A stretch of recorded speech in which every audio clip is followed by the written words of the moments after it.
Kaya ako po sinasabi, mga ka-fixit, kapag tayo ay nagmamaneho, yung dapat na RPM level, no? Ay sa pag-arangkada, lagi ko sinasabi, 1,000 to 1,500 RPM. Ganda ng motor niya. Nice.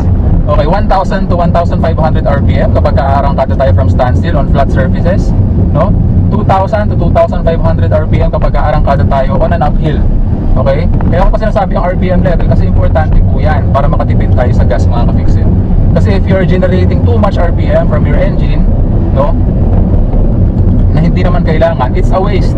It's a waste of power, it's a waste of fuel sa iyong makina, mga ka-fixit. Nasasayang po yung gasolina, hence nasasayang po yung pera natin. Lalo na sa mga panahon ngayon na sobrang mahal ng gas, no? Okay?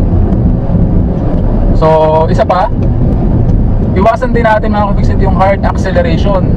Yung sobrang bilis na pagpaparangkada, sobrang bilis na pagpapatakbo, it translates to increase in fuel consumption, mga ka-fixit. Lalong-lalo na kapag kayo nasa stoplights ka, tapos magre-revolution ka, tapak ka ng tapak sa iyong accelerator pedal while standing still, no? While nakahinto yung iyong sasakyan, revolution ka ng revolution, yun, it translates to additional fuel consumption kasi nag-aaksaya ka talaga ng gas at that moment, no?